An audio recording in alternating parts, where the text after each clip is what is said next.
지난주에 사도행전 21장의 말씀으로 함께 은혜를 나눴습니다. 바울이 이제 1차, 2차, 3차 선교여행을 모두 마치고 그는 예루살렘으로 올라가기를 원했습니다.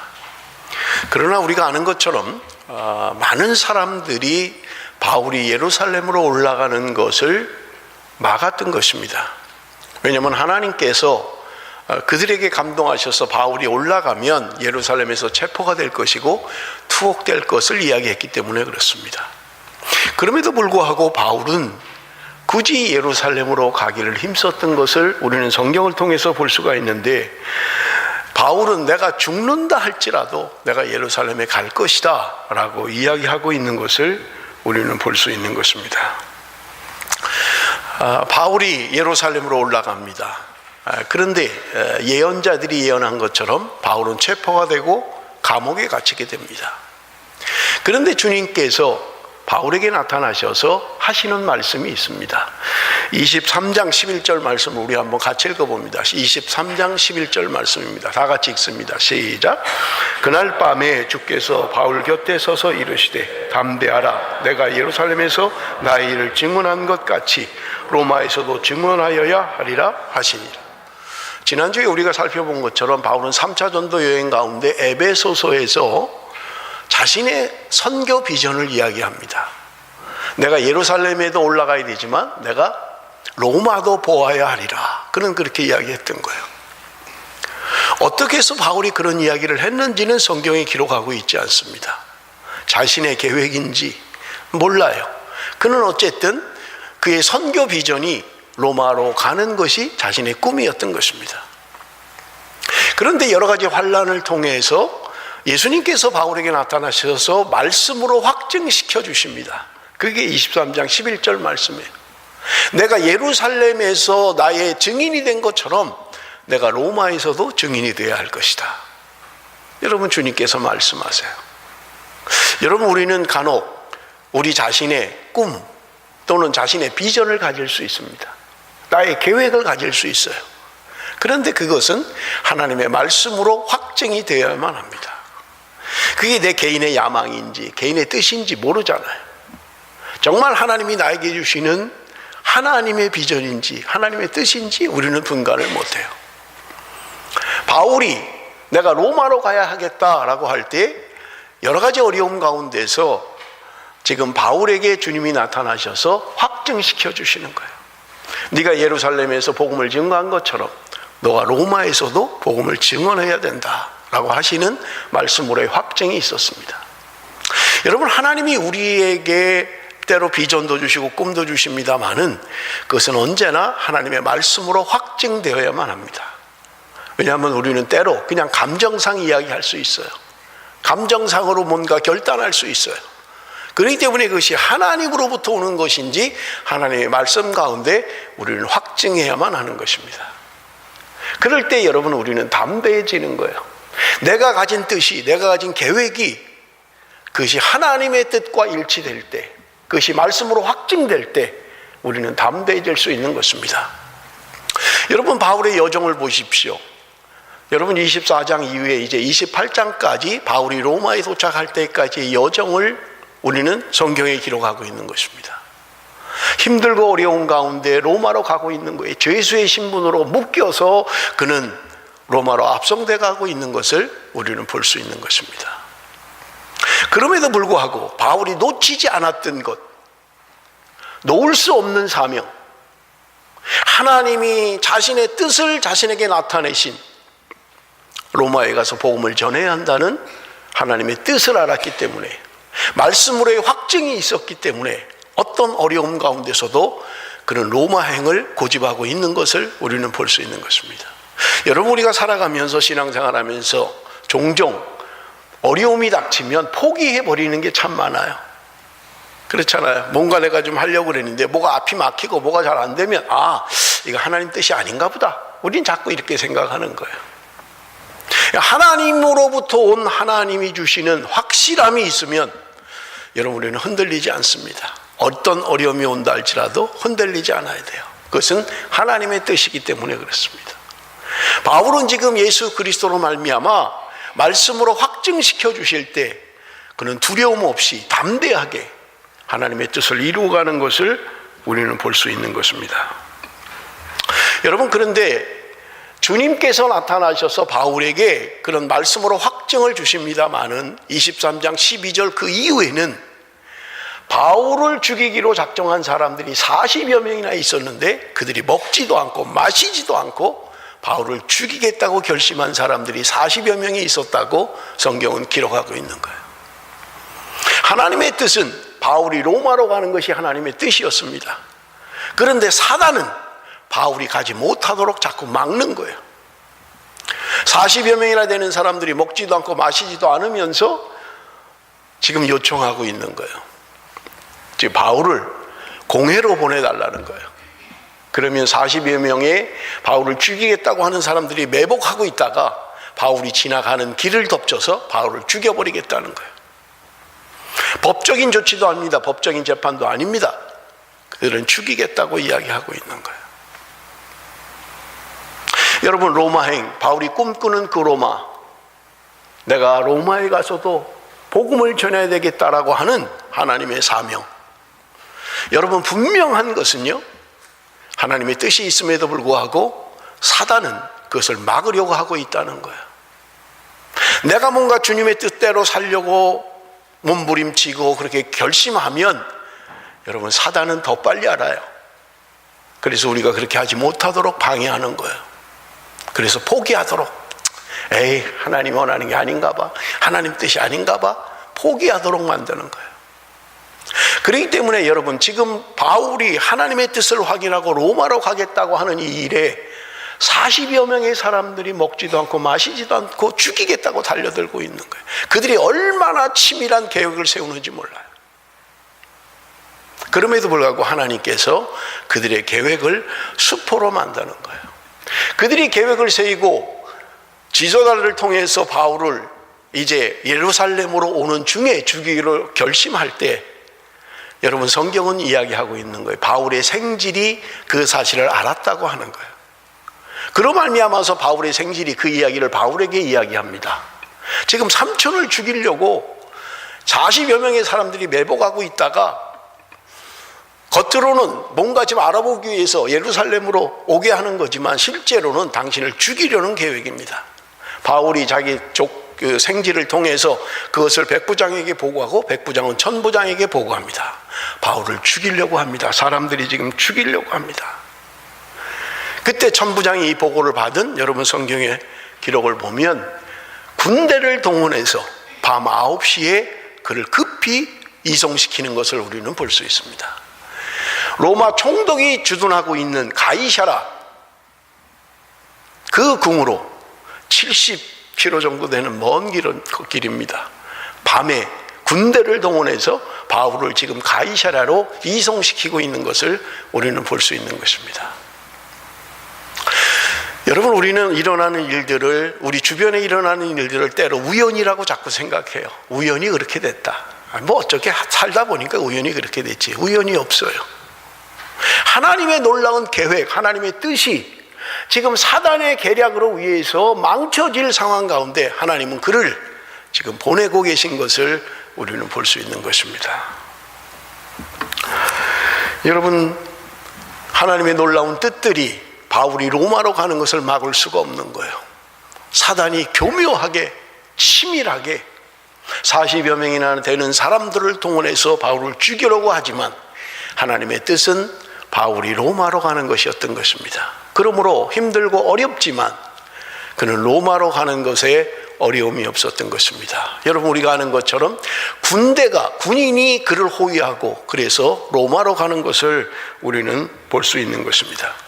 하나님이 주신 나의 사명, 하나님의 뜻이 내 안에 이루어지는 것, 그것을 위해서는 하나님께서 우리의 모든 계획 가운데 하나님이 행하시는 것을 우리는 볼 수 있는 것입니다. 여러분, 우리가 살아가면서 때로 어려움을 만날 때도 있어요. 내가 주를 위해서 뭔가 결심하고 결단했는데 어려움을 만날 수 있다는 말입니다. 그럴 때 여러분, 포기하지 마십시오. 아, 이거 하나님 뜻이 아닌가 봐, 하나님 원하는 게 아니야, 포기하지 마십시오. 하나님은 길을 여시고 하나님의 계획을 이루어 가시는 것을 우리는 말씀을 통해서 볼 수 있는 것입니다. 여러분, 그 다음에 우리가 읽은 본문의 말씀은 24절 25절입니다. 우리 한번 같이 다시 한번 읽어볼 텐데 24절 25절 말씀입니다. 수일 후에 벨릭스가 그 안에 유대 여자 드루실라와 함께 와서 바울을 불러 그리스도 예수 믿는 도를 듣거늘 바울이 의와 절제와 장차 오는 심판을 강론하니 벨릭스가 두려워하여 대답하되 지금은 가라. 내가 틈이 있으면 너를 부르리라 하고. 여러분, 지금 가이사랴로 보낸 바울입니다. 그 가이사랴에 주둔하고 있던 로마 총독입니다. 벨릭스라고 하는 사람은 로마가 파견한 총독이 주둔하고 있는 곳이에요. 그런데 여러분, 그 로마 총독인 벨릭스의 아내가 유대 여자 드루실라였다. 성경은 이렇게 이야기하고 있는 것을 우리는 볼 수 있습니다. 여러분, 드루실라라고 하는 이 여자는 헤롯 그 아그리빠 1세의 막내딸입니다. 이렇게 얘기하면 뭐 누가 누구의 딸인지 잘 모르시겠죠. 우리 잠깐 좀 도표를 좀 보겠습니다. 헤롯 대왕의 아들들 가운데 맨 왼쪽에 있는 아리스토블루스라고 하는 그 아들이 아그리빠 1세입니다. 그리고 아그리빠 2세, 지금 여러분 우리가 사도행전 25장에 나오는 아그리빠 왕은 아그리빠 2세를 말합니다. 그리고 그의 여동생 버니게, 25장에 아그리빠 왕이 여동생 버니가와 함께 새로 부임한 베스도에게 문안하러 왔다는 성경이 있잖아요. 버니게라고 하는 이 여자는 아그리빠 2세의 여동생입니다. 그리고 지금 현재 로마 총독 벨릭스의 부인으로 나오는, 여러분, 유대 여자는 두루실라인데 헤롯 아그리빠 1세의 세 번째 그 아들의 세 번째 딸, 막내 딸이에요. 그러니까 지금 아그리빠 왕과는 형제지간이죠. 자매죠. 아그리빠 2세 왕의 여동생입니다. 그런데 여러분, 좀 재밌는 것이 있어요. 여러분, 헤롯 대왕이 죽고 예루살렘이 세 곳으로 나뉘어서 통치되잖아요. 그 사람이 오른쪽에 있는 세 사람, 아켈라오, 헤롯 안디바, 안티오코스라고 합니다만 빌립 2세, 이 사람들이 헤롯 대왕이 죽은 다음에 세 지역으로 나눠서 통치하게 되는 거예요. 그런데 저 끝에 있는 아리스토블루스라고 하는 사람은 영토를 배당받지는 못합니다. 그런데 지금 사도행전 25장에 나오는 여러분 그 아그리빠라고 하는 그 왕은 헤롯의 아리스토블루스라고 하는 아들의 아들이고 손자에 해당하는 사람이, 지금 25장에 나오는 사람은 손자입니다. 2세, 헤롯 아그리빠 2세다라고 하는 것을 여러분 기억하시면 좋겠는데, 좀 재밌는 것은 여러분 지금 벨릭스의 총독의 아내인 드루실라라고 하는 사람이 오늘 본문에 나오잖아요. 이 드루실라라고 하는 여자는 좀 특이한 사람이에요. 아그리빠 그 2세의 막내 여동생인데, 벨릭스라는 총독이 이 드루실라라고 하는 이 아그리빠 왕의 막내 동생을 사랑했습니다. 근데 야사에는 이 드루실라가 굉장히 미모가 좋았대요. 그래서 이 드루실라가 이미 결혼해서 살고 있는데 마술사를 동원해서 드루실라의 마음을 움직이고 이혼하게 하고, 그리고 차지했던 부인이 벨릭스의 부인이었던 거예요. 첫째 부인이 아니고 세 번째 부인이었던 거예요. 남편이 있는 아내를 차지한 것입니다.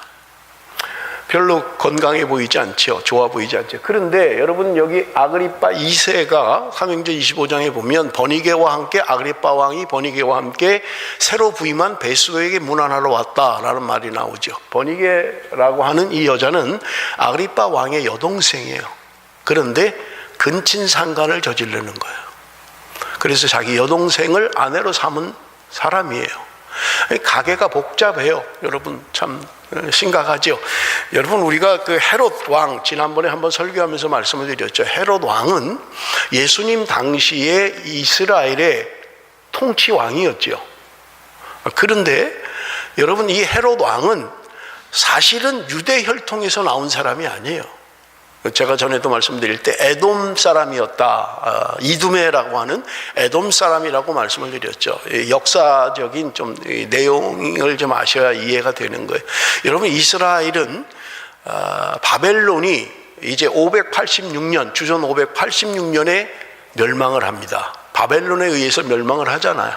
그런데 이 바벨론을 이긴 나라가 페르시아라고 하는 나라고, 페르시아를 정복한 나라가 헬라 제국이었던 거예요. 그러니까 이스라엘이라는 나라를 지금 통치하고 있는 나라들이 정권이 바뀌면서 계속 넘어갔던 거예요. 그런데 이스라엘 민족들이 바벨론에서 멸망되고 그 다음에 예수님 시대가 이를 때까지의 기간을 400년이라고 생각을 하는 거예요. 그게 뭐냐면 구약의 마지막 선지자인 말라기가 예언이 끝이면서 세례 요한이 등장할 때까지의 기간을 400년이라고 하는데, 여러분, 교회사에서는 이것을 신구약 중간시대다 이렇게 이야기를 해요. 구약은 끝나고 신약이 새로 시작하는 그 중간시대 400년을 신구약 중간시대다 이렇게 이야기를 하는 거예요. 이때는 이스라엘은 주권이 없어요. 이미 바벨론, 그 다음에 페르시아, 그 다음에 헬라, 그 다음에 로마로 이어지는 제국들의 지금 그냥 식민지로 있는 거예요. 그런데 마카비라고 하는 사람이 주전 142년에 혁명을 일으킵니다. 그 내용은 여러분 다 이야기하면 너무 시간이 많이 걸리니까요. 잘못된 정책 때문에 이스라엘 사람들이 율법을 어기게 되는 거예요. 이 사람들이 성전을 더럽히고 성전 안에 제우스 신을 섬기고 돼지 제물을 갖다 놓고 예배하고 엉망진창이 되는 거예요. 그러니까 이 율법에 충실했던 이 마카비 형제들이 혁명을 일으키는 거예요. 그래서 여러분 주권을 회복하게 됩니다. 그게 142년부터 63년, 주전 63년 로마가 제압할 때까지의 기간, 80년에서 한 100년, 이 기간에 독립된 나라가 형성되는 거예요. 마카비에 의해서 형성된, 이것을 우리는 하스몬 왕조라고 이야기합니다. 100년 동안 통치되는 거예요. 그런데 이 하스몬 왕조가 지금 이제 독립을 했어요. 그 중간기 가운데. 그리고 나서 4대 왕이, 하스몬 왕의 4대 왕이 정복 전쟁을 자꾸 일으키는 거예요. 그래서 이 예루살렘 남쪽으로 차지를 해요. 그게 어디냐면 에돔이라고 하는 곳이에요. 에돔을 정복하고 차지를 하는 거예요. 그러면서 이제 그 하스몬 왕조에서 이 에돔 사람들을 다스릴 감독관을 찾았던 거예요. 그 감독관이 누구냐면 안티파스라고 하는 사람을 감독관으로 임명했는데, 이 사람이 에돔 출신이고 헤롯 왕의 할아버지였던 거예요. 헤롯 왕의 할아버지가 에돔 지역, 이미 하스몬 왕조에서 점령한 에돔 지역을 통치하는 감독관으로 임명이 됐던 거예요. 그게 안티파스라고 하는 사람이고요. 안티파터라고 하는 그 아들이 대를 이어서 그 지역을 다스립니다. 그때 무슨 일이 일어나냐면 전쟁이 일어나는 거예요. 로마의 침공이 일어나는 거예요. 그러면서 이 아들 안티파터가 폼페이 장군을 지원을 해서 예루살렘 침공하는데 협력을 하게 됩니다. 그래서 지금 이 안티파스의 아들 안티파터가 예루살렘의 통치자로 임명이 되는데, 그는 오래 하지 못하고 죽어요. 그리고 다음 때를 이어받은 사람이 우리가 신약에 나오는 헤롯 대왕이에요. 헤롯 대왕. 그래서 사실은 다윗 왕조에서 혈통이 내려가는 게 아니고, 지금 혁명을 일으키고 하스몬 왕자가 새롭게 임명한 이 에돔 사람이 왕이 되는 헤롯 할아버지부터 새롭게 통치가 이루어지는, 그러니까 순수한 혈통이 아니죠. 유대인이 아니에요. 물론 헤롯 왕의 부인은 유대 여자고 제사장의 딸이었습니다. 그렇기 때문에 자기들은 유대인이라고 하지만 실제적으로 따라 올라가면 에돔 사람이었던 헤롯 왕인 거예요. 그런데 지금 이 헤롯, 여러분 우리가 성경에 보면 헷갈릴 때가 있어요. 왜냐하면 헤롯 왕이라는 이름으로 여러 사람이 나오기 때문에 그래요. 이게 똑같은 사람이 아니에요. 그래서 여러분들이 성경을 읽을 때 4명의 헤롯 왕이 나옵니다. 어떤 헤롯 왕인지를 아셔야만 이해할 수 있어요. 이 죽었는데 헤롯? 또 헤롯이 나와요? 헤롯 왕이 아니에요. 그 아들을 이야기할 때 그렇게 이야기하는 거예요. 그래서 여러분, 제일 첫 번째 헤롯 왕으로 등장하는 사람은 예수님 당시에 동방 박사들이 찾아왔고 예수님이 태어날 즈음에 죽은 헤롯 대왕, 을 이야기하고 있고요.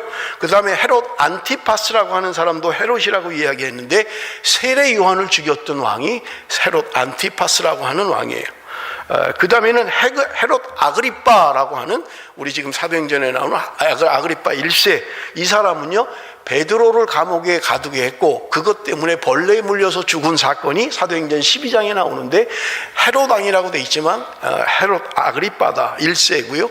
그 다음에 헤롯이라고 나오는 또 하나의 왕이 있는데 헤롯 아그리빠 2세, 지금 25장에 나오는 바울을 신문하는 아그리빠 2세가 헤롯으로 등장해요. 그래서 여러분 성경 안에는 헤롯이라고 이야기하고 있지만 다른 사람들을 이야기하고 있다. 그래서 그냥 헤롯 아들도 헤롯이라고 이야기하고 이렇게 하는 것을 볼 수 있는데, 여러분들이 그걸 잘 추적하면 다른 사람이구나, 똑같은 헤롯이 아니구나 하는 것을 알 수 있어요. 왜냐하면 헤롯이 죽었는데 또 헤롯이 나오니까요. 그러니까 아들들을 이야기하는데, 손자를 이야기하는데 우리가 잘 모르고 그냥 똑같은 헤롯이라고 이야기하는 거예요. 자, 어쨌든 여러분 지금 이 헤롯 이 가게, 지금 여러분 우리가 벨릭스 총독 안에 두루실라라고 하는 이 사람이 유대 여자였다라고 하는데, 이 벨릭스가 지금 바울이 지금 자기 경내에 자기가 통치하고 있는 로마 그 군대 주둔지죠. 가이사라라고 하는 군대 주둔지로 지금 이송이 된 거예요. 그러니까 그를 불러서, 유대 여자인 자기 아내도 있긴 합니다만은 바울을 불러서 그 도에 대하여 들었다. 성경은 그렇게 이야기하는 거예요. 그런데 무슨 도를 들었다는 거예요? 25절에 기록하고 있는데 바울이 의와 절제와 장차오는 심판을 강론했다. 바울이 지금 벨릭스 앞에, 그리고 벨릭스 부인 앞에서 의에 대해서, 절제에 대해서, 장차올 심판에 대해서 말씀을 전했던 거예요. 그런데 여러분 성경은 이야기합니다. 이 벨릭스가 바울로부터 말씀을 들을 때 두려워했다. 성경은 이렇게 이야기하고 있는 거예요. 두려워했지만 그는 이야기를, 지금은 가라, 내가 시간이 있으면 너를 다시 불러서 말을 듣겠다 라고 했다고 성경은 이야기하고 있는 것을 우리는 볼 수 있는 것입니다. 여러분 벨릭스라고 하는 사람 말씀을 들을 때 그의 마음이 열려서 두려운 마음이 들었어요. 더군다나 의에 대하여, 절제에 대하여, 장차올 심판에 대하여 바울이 이야기할 때 그는 두려워했다, 이렇게 얘기하는 거예요. 여러분 한번 생각을 해보십시오. 지금 벨릭스가 누구입니까? 절대 권력을 가진 로마의 총독이에요.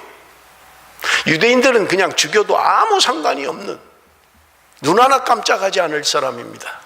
그런데 바울이 지금 이 로마 총독 앞에서 담대하게 하나님의 복음을 전하고 있는 거예요. 의에 대하여, 절제에 대하여, 다가올 심판에 대하여 이야기했다고 성경은 말씀하고 있는 것입니다. 말씀을 들을 때 그의 반응은 두려운 마음이 있었어요. 그럼에도 불구하고 성경에 보니까 그는 뭔가 바울에게 좀 돈을 바라고 자주 만났다고 성경은 이야기하고 있는 것을 우리는 볼 수 있는 것입니다. 여러분 우리가 이제까지 바울의 전도 여행을 살펴보면서 복음이 증거될 때 복음의 능력으로 말미암아 회심하고 변화되고 예수를 믿는 사람들이 있었지만 복음의 대적자들도 많이 나타났던 거예요. 그런 사람들은 강력하게 바울에 대하여 대항하고 바울을 죽이려고 하고 바울을 미워하고 바울을 힘들게 했던 사람들인 것을 여러분 우리는 기억을 해야만 합니다. 여러분 지금 우리가 살고 있는 이 시대도 동일합니다. 복음에 대한 반응이 나는 어떻게 하고 있느냐 하는 거예요. 복음을 받아들이고 복음을 인정하고 내 삶이 변하고 회심이 되고 그리스도의 사람으로 살아가느냐, 아니면 말씀을 들으면서도 내 안에 뭔가 거부 반응이 자꾸 일어나는 거예요. 거부 반응이. 결국 복음의 반대자로 하나님을 대적하고 우리는 그렇게 살아가게 된다는 말입니다. 내가 그렇게 하려고 해서 하는 게 아니에요. 사단이 그렇게 만드는 거예요. 성령의 은혜로 하나님의 말씀을 받아들이고 인정하고 내가 변화되고 회심하면 은혜인데, 내가 복음을 거부하고 받아들이지 않고 인정하지 않고 하면 여러분 결국은 십자가의 원수로 행하게 된다는 것을 여러분 우리는 기억해야만 합니다. 그렇다면 나는 복음에 어떻게 반응하고 있습니까? 힘들고 어려워도 내가 그렇게 살려고 몸부림치고 어떻게 해서든지 주의 뜻대로 살아가려고 하고 있습니까? 아니면 적당히 타협하고 적당히 환경 따라서 적당히 살아가는 그런 그리스도인으로 살아가고 있느냐 하는 거예요. 여러분 신앙의 회색지대는 없습니다. 복음에 대하여 인정하고 두려워하는 마음을 갖고 받아들이느냐, 아니면 복음에 대하여 거부하느냐, 둘 중에 하나이지 중간지대는 없어요. 여러분 기억하셔야만 합니다. 나는 복음에 어떤 반응을 하고 있는 사람인가? 나는 혹시 복음을 거부하는 사람은 아닌가? 말씀을 들으면서도 내 마음에는 분노가 일어나고, 목사님이 세상을 모르니까 저런 소리 하는 거지, 응? 참 답답하네. 복음에 대하여 거부하는 거예요. 자꾸 말씀에 순종하고 주의 뜻대로 살려고 하지 않고 자꾸 거부하는 거예요. 여러분, 바울이 그토록 복음을 전하면서도 언제나 반응은 둘 중에 하나였어요. 복음을 받아들이느냐, 아니면 복음을 거부하느냐. 그래서 여러분 마태복음 24장에도 기록하고 있잖아요. 마지막 때가 되면 양과 염소를 나누듯이 나누겠다는 거예요. 양편에 있는 사람들, 염소편에 있는 사람들. 양편에 있는 사람들은 말씀을 듣고 순종하는 사람들이에요. 그런데 왼편에 있는 염소편에 있는 사람들은 말씀을 순종하지 않는 거예요. 말씀대로 안 하는 거예요.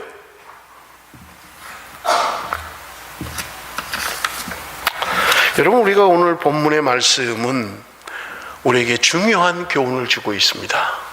지금 여러분, 우리가 사도행전의 저자를 누가라고 이야기해요.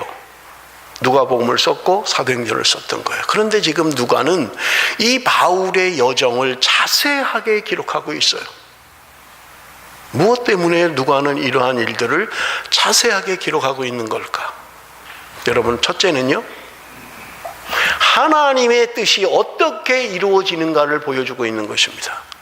수많은 반대, 수많은 어려움, 수많은 환난 가운데서도 하나님의 복음이, 하나님의 뜻이 어떻게 이루어지는가를 우리에게 선명하게 보여주고 있다는 사실입니다.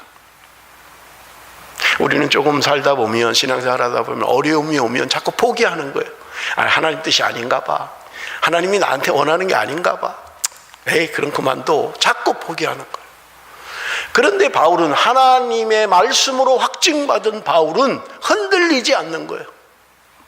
그가 수많은 어려움을 겪으면서도 그는 포기하지 않는 것입니다.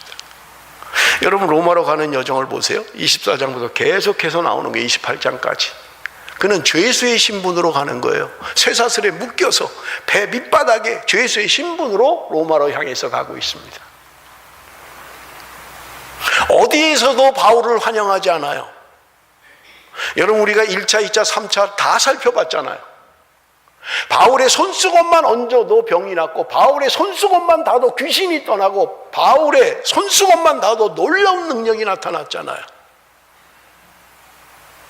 그러면 로마로 갈 때쯤 되면 소문도 들었을 거고, 바울이 어떤 사람인지도 알 거고, 뭐 웰컴 투 로마, 뭐 프랭카드도 붙이고 사람들이 환영을 하고 이래야 되는데, 그는 죄수의 신분으로 로마로 가고 있는 거예요. 어느 곳에서도 바울을 환영하고 그를 인정하고 그러는 사람은 없어요. 누가 그런 곳에 가기를 소원하겠습니까? 누가 그런 곳을 원하겠어요? 나를 환영하지 않는데, 나를 좋아하지 않는데, 나를 반기지 않는데 굳이 내가 거기 갈 이유가 뭐가 있습니까? 단지 하나님의 뜻, 복음의 사명자로, 복음을 전할 증인으로, 다른 건 문제가 되지 않는 거예요. 나를 얼마나 환영하느냐, 나를 얼마나 반겨주느냐, 그것이 나에게 얼마나 유익이 되느냐, 그것은 중요하지 않아요. 그래서 바울이 고백하고 있는 거잖아요. 어떤 경우에도 복음이 증거만 될 수 있다면 나는 율법 없는 사람에게 내가 율법 없는 자처럼 행하겠다. 이방인은 내가 마치 이방인과 같이 행하겠다. 몇 사람이라도 구원할 수만 있다면 다른 것은 나에게 중요하지 않다라고 바울은 고백하고 있는 것입니다. 사랑하는 성도 여러분, 우리는 바울의 이 뜻을 본받아야만 합니다. 하나님의 복음 전하는 일, 이 사명을 마치려 하면은 내 생명도 조금도 귀한 것으로 여기지 않는다. 바울의 고백이잖아요. 바울이 누구입니까? 그래도 내노라 하는 사람이잖아요. 배울 만큼 배웠고요. 로마의 시민권을 가지고 있고 천부장이 이야기하잖아요. 나는 돈을 많이 주고 로마의 시민권을 샀다. 바울은 나는 태어나면서부터 로마 시민이었다.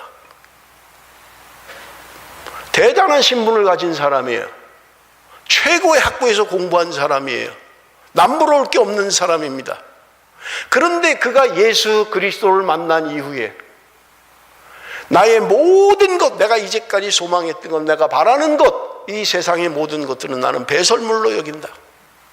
오직 나는 오직 예수 그리스도의 심장을 가지고 복음을 전하는 것, 그거 외에는 나는 다른 것에 마음을 두지 않는다.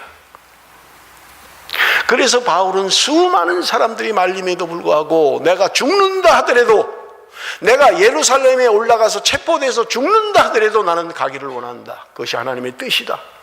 하나님의 사명이다. 그는 고백했던 것입니다. 사랑하는 성도 여러분, 나는 무엇을 위하여 살아가고 있습니까? 하나님이 나에게 주신 사명은 무엇입니까? 바울이 고백하는 것처럼 어떤 상황 가운데서도 포기할 수 없는 내 삶의 1순위, 이것만은 포기할 수 없는 하나님이 나에게 주신 사명이 나에게 있습니까? 여러분, 나는 복음에 대하여 어떤 반응을 하고 있습니까? 여러분, 이 본문이 우리에게 주는 교훈들이에요. 여러분, 로마 총독 벨릭스를 보십시오. 그는 복음을 듣고 두려워할 정도로 반응이 있었음에도 불구하고 예수 그리스도를 믿지 않는 거예요. 그 자리에 가지 않는 거예요. 그저 돈이나 바라고, 하나님의 은혜가 있음에도 불구하고 그는 그것을 거부해버리고 마는 거예요. 저는 지금 사도행전을 한 6주, 7주 설교를 계속했잖아요. 사도행전을 1장부터 깊이 묵상하면서 뭔가 결론에 도달하는 게 있어요. 그것은요, 답은 성령이라는 거예요. 바울이 자기의 모든 것을 내려놓고 복음을 위해서 살 수 있었던 것, 부활한 예수 그리스도를 만나고 그가 성령의 사람이 될 때, 우리는 1차, 2차, 3차를 통해서 보잖아요. 성령이 말씀하시고, 성령이 인도하시고, 성령이 계획하시고, 성령이 이끌어 가시는 것을 볼 수 있잖아요. 여러분, 예수님의 제자들, 예수님이 죽고 나서 힘없이 그렇게 살았던 그들, 12명의 제자 가운데 7명은 바닷가로 돌아가 버렸어요. 고기 잡는 업으로 돌아갔던 거예요. 그런데 그들이 오순절 마가의 다락방에 몰려 있을 때 성령이 역사했던 거예요. 그리고 나자 그들은 완전히 변화가 됐어요. 성령의 사람으로 하나님 앞에 놀라운 일들을 행하는 것을 우리는 볼 수 있는 것입니다. 저는 사도행전을 벌써 2달째 묵상을 하면서 답은 성령이다. 여러분, 말씀이 우리를 감동하고 말씀이 우리를 새롭게 합니다. 그런데 그냥 말씀만 읽으면 저절로 그렇게 되나요? 아니에요. 여러분, 빌립보 교회가 세워질 때 바울이 자주장사 루디아에게 복음을 전했잖아요. 바닷가에서. 그때 여러분 성경을 보십시오. 성령이 루디아의 마음을 여사, 마음을 열었다는 거예요. 성령께서 루디아의 마음을 여니까 말씀이 그 안에 역사하는 거예요. 그래서 그가 새 사람이 되고 그리스도의 사람이 되는 거예요. 성령께서 마음을 열어주시니까 그 말씀이 은혜가 되고 그 말씀이 생명이 되고 그 말씀이 능력이 되더라는 말이에요. 저절로 되는 게 아니에요. 그러므로 여러분, 우리는 새가족 공부할 때도 그러잖아요. 성경을 읽을 때는 먼저 기도하십시오. 성령의 조명을 기도하십시오. 성령께서 말씀 읽을 때 나에게 은혜를 주셔서 깨닫게 하시기, 내가 말씀을 읽을 때 알아들을 수 있도록, 이해가 될 수 있도록 성령님께서 나를 깨닫게 해주십시오. 성령의 조명을 기도하라는 거예요. 왜? 성경은 사람의 생각이나 사람의 말로 기록된 게 아니라 성령의 감동함을 입은 사람들이 성령에 의해서 기록했기 때문에 그런 거예요. 그러므로 성령이 아니고는 하나님의 말씀을 이해할 수가 없어요. 그러므로 여러분, 성경 읽을 때 반드시 기도하고 성경을 읽어야 되는 거예요. 하나님, 나의 눈이 열려지기를 원합니다. 이 말씀이 깨달아지기를 원합니다. 이 말씀이 나에게 생명이 되기를 원합니다. 그럴 때 성령께서 우리의 마음을 여시고 우리의 눈을 여시고 말씀을 깨닫게 하시고 은혜가 되게 하시고 그것이 능력이 되게 하신다고 말씀하고 있는 것입니다. 이제 사도행전 설교가 다음 주로 마지막입니다. 한 번 더 남았습니다. 제가 미리 결론을 말씀드리는 것은 사도행전을 묵상하면서 제가 얻은 결론은 성령이 답이다. 성령이 사람이 돼야 자기의 생명마저도 귀하게 여기지 않고 복음 전하는 사람이 되는 거예요. 인간의 생각이나 인간의 판단이나 내 결심으로 되는 게 아니에요. 성령의 사람이 될 때 모든 것을 극복할 수 있는 거예요. 성령의 사람이 될 때 늘 기쁨과 소망 가운데 살아가게 되는 거예요. 예수 그리스도를 위하여 주를 위하여 주만 바라보며 살아갈 수 있게 되는 것입니다. 여러분, 우리는 육신의 연약함을 가지고 있어요. 육신의 생각이 우리를 사로잡아요. 세상적인 것들이 우리를 사로잡는 거예요. 그러므로 날마다 싸워야 되고요, 우리 안에 영적 전쟁이 있다고 이야기하는 거예요. 날마다 하나님의 말씀이, 하나님의 능력이 내 안에 역사하도록 여러분 부단히 싸워야만 하는 것입니다. 그냥 놔두면 우리는 육신의 생각 속에 세상의 정욕 가운데 우리는 빠질 수밖에 없는 거예요. 그러므로 날마다 나를 쳐서 복종시키고 바울의 고백처럼 날마다 나는 죽어야 된다고 이야기하는 거예요. 그래야 내 안에 그리스도가 살고 내 안에 성령이 나를 주장하고 이끌어 가시는 것을 경험할 수 있게 되는 것입니다. 사랑하는 성도 여러분, 저절로 되지 않습니다. 가만히 있으면 나를 성령의 사람으로 이끌어가지 않아요. 가만히 있으면 말씀의 사람으로 저절로 되는 거 아니에요. 여러분, 기도하십시오. 내가 성령의 사람이 되기를 원합니다. 그래서 말씀을 깨닫고 주의 사명을 감당하고 주님을 내 삶의 최고 우선순위에 들 수 있는 하나님의 사람, 성령의 사람이 되기를 원합니다. 그럴 때 우리는 온전한 그리스도인으로 하나님이 기뻐하시는 하나님의 도구로 사용될 줄로 믿습니다. 기도하겠습니다.